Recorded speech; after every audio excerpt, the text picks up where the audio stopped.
भव्य हिमालय में बसा केदार गांव भोर की पहली किरण के साथ जागता है, जो इसके शांत परिदृश्य को चूमती है। सुनहरी धूप शांत गांव को नहलाती है, लंबी छाया डालती है और बर्फ से ढकी चोटियों को एक गर्म चमक में रंगती है। केदार में शांति की गहरी भावना व्याप्त है, जहां हवा ताजा है और चुप्पी केवल प्रकृति की कोमल फुसफुसाहट से टूटती है। उगता सूरज गांव के जटिल विवरणों को रोशन करता है, हिमालय में जीवन की सरल सुंदरता को उजागर करता है। सूर्य की पहली किरणें प्राचीन शिवलिंग को रोशन करती हैं, जिससे नदी का किनारा जाग उठता है। माधव, एक गरीब किसान, पवित्र स्थल के पास जाता है। उसका चेहरा भक्ति से भरा हुआ है। बहता पानी सुबह की रोशनी को दर्शाता है, जो एक शांत और आशावादी वातावरण बनाता है। गहरे सम्मान के साथ माधव अपना सिर झुकाता है, फुसफुसाते हुए, ओम नमः शिवाय। माधव के विनम्र घर के अंदर अंतहीन परिश्रम का भार उसके चेहरे पर गहरी रेखाएं उकेरता है।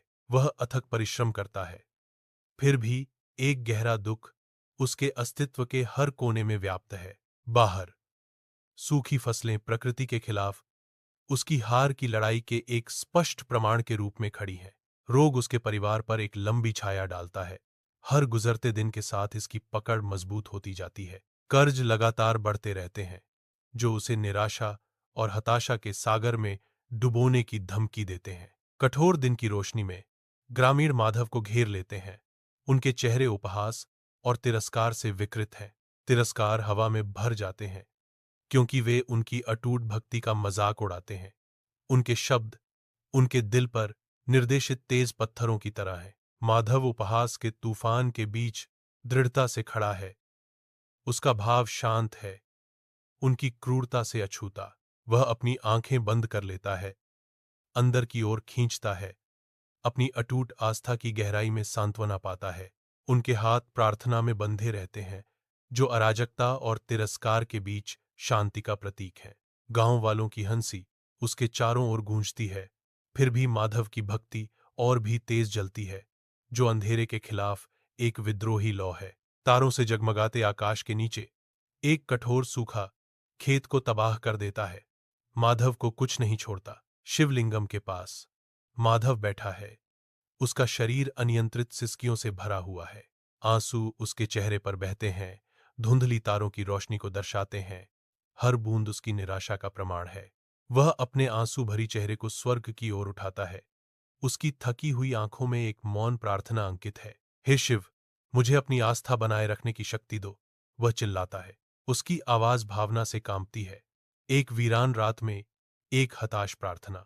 रात के आवरण में एक घायल साधु गांव की ओर लड़खड़ाता है। उसके फटे हुए कपड़े उसकी परीक्षा का प्रमाण है। गांव वालों में डर की लहर दौड़ जाती है। जैसे ही वे उसे देखते हैं, उनके चेहरे डर से भर जाते हैं, क्योंकि वे उसे दूर कर देते हैं। एक युवा लड़का, माधव, भीड़ के डर का विरोध करता है।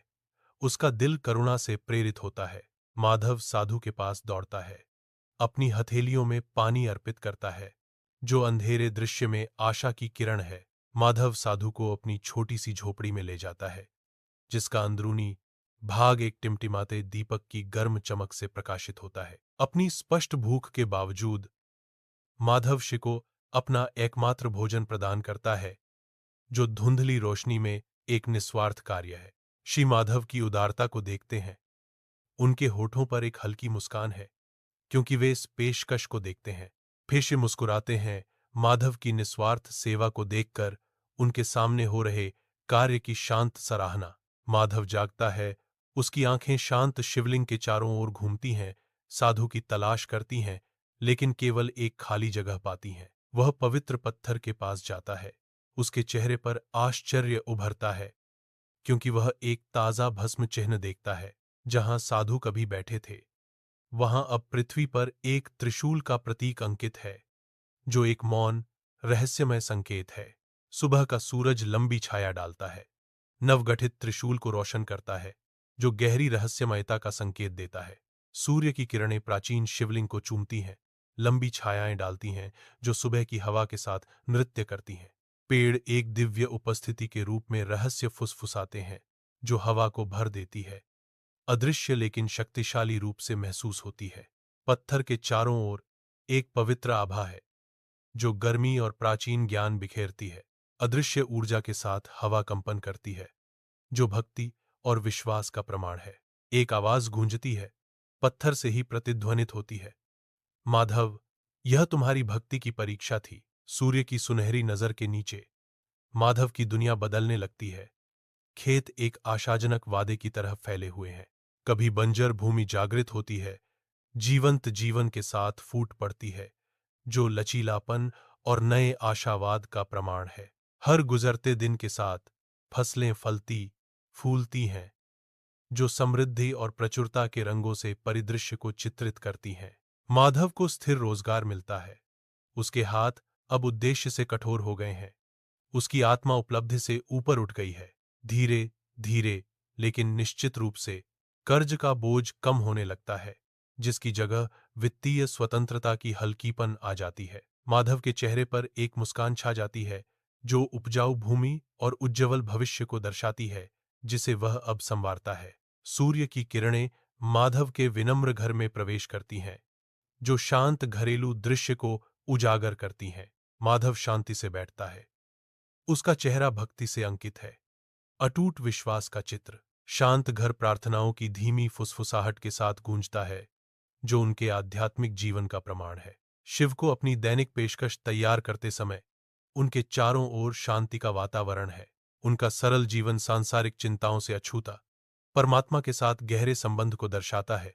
माधव की भक्ति चमकती है, छोटे से घर को शांति की एक निर्विवाद भावना से भर देती है। कड़ी धूप में माधव गांव के किनारे खड़ा है। धूल के कण उसके चारों ओर घूम रहे हैं, जैसे खोई हुई आत्माएं। हवा भारी है, सूखी धरती और हल्की लकड़ी की धुएं का मिश्रण है, जो ग्रामीण कठिनाई की तस्वीर पेश करता है। उसकी आंखें बंजर परिदृश्य को स्कैन करती हैं, आगे आने वाली चुनौतियों की एक मूक स्वीकृति। गंभीर दृढ़ विश्वास के साथ माधव घोषणा करते हैं, शिव संकट नहीं हरते, बल्कि संकट सहने की शक्ति देते हैं। उनके शब्द शांति में गूंजते हैं, जो गांव के जीवन की कठोर सुंदरता और कठोर वास्तविकताओं के बीच लचीलेपन का प्रमाण है। सुबह की हल्की रोशनी के साथ नदी का किनारा जागता है, क्योंकि माधव प्राचीन शिवलिंग के पास शांत ध्यान में बैठे हैं। हवा ओम नमः शिवाय की पवित्र ध्वनि से भरी हुई है। उनकी आवाज शांत पानी पर धीरे धीरे गूंज रही है। एक गहरी शांति उसके चारों ओर बस जाती है। उसका चेहरा शांत भोर में संतोष से चमक रहा है। नदी बहती है, माधव की शांत आत्मा और सुबह की शाश्वत भक्ति को दर्शाती है। अगर आपने यह कथा पूरी सुनी है तो कमेंट में ओम नमः शिवाय लिखो and please share and subscribe. Thank you.